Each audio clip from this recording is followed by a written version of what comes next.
Hey guys, welcome back to my channel. So finally I am back. मेरे exams over हो चुके हैं and मैं फाइनली तुम्हें अच्छे से व्लॉग्स प्रोवाइड कर सकती हूँ। सो ये अब मैंने दो एग्ज़ाम्स के पहले व्लॉग बनाया था। एक था मैथ्स के एग्ज़ाम के पहले, एक था एसएसटी के एग्ज़ाम के पहले। सो ये है मैथ्स के एग्ज़ाम के पहले की क्लिप। 28 जुलाई से मेरे एग्ज़ाम्स स्टार्ट हो रहे थे, यूटी सेकेंड, एंड पहला एग्ज़ाम मैथ्स का था। फिर कुछ दो क्लिप्स रह गई थी 26 जुलाई की, 2 दिन पहले की, तो वो मैंने डाल दी। मैंने कृति मैम से जो था नेशनलिज्म इन इंडिया पढ़ता है, बहुत अच्छे से समझ आ गया था। फिर मैंने एनसीईआरटी रीडिंग भी कर ली थी थोड़ी सी। Then 27 July, the real 1 day before exam वाला प्रेशर जो मुझे हो रहा था उस दिन।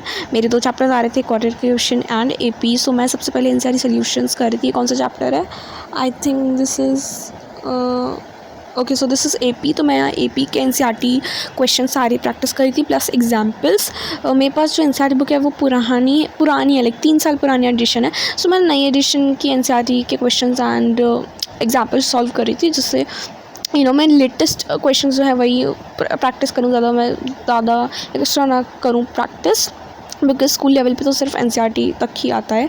एंड स्पेशली यूनिट टेस्ट में तो जो 40 मार्क्स के हैं तो उनमें तो सिर्फ एनसीईआरटी तक ही आता है। तो मैं बस उतना ही कर रही थी, मैं ज़्यादा नहीं कर रही थी। बस ऐसा था कि हर एक चैप्टर जो है वो मेरा एनसीईआरटी से हो जाए, ताकि फिर हाफ ईयरली रिपोर्ट के टाइम मैं उन्हें अच्छे से एक्स्ट्रा क्वेश्चन जो है वो प्रैक्टिस कर पाऊँ। सो मैंने एनसीईआरटी जैसे कर ली है एपी की एंड क्वाड्रेटिक इक्वेशन की। एंड अगर मैं एग्ज़ाम रिव्यू की बात करूँ कि मेरा आखिर एग्ज़ाम कैसा गया, so it went pretty well. I am expecting 38 out of 40, because एक क्वेश्चन था एपी का जिसमें हमें प्रूव करना था, एंड वो एनसीईआरटी एग्जाम्पलर का क्वेश्चन था, एग्जाम्पलर का। एंड मुझे लगा नहीं था वैसे कि सर देंगे एग्जाम्पलर में से क्वेश्चन, बट उन्होंने दिए थे एंड मैंने वो प्रैक्टिस नहीं की थी।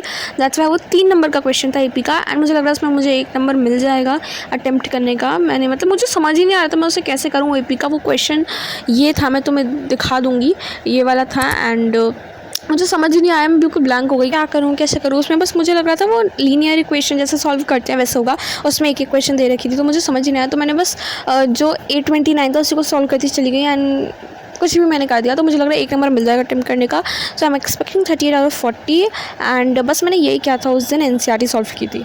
And from now on I am going to be serious for my board exams. मैं ट्राई करूँगी, मैं नहीं कह रही हो ही जाऊँगी, बिकॉज अभी तक मैंने बहुत ज़्यादा टाइम वेस्ट किया है on YouTube, Insta, social media, but now I will control my self.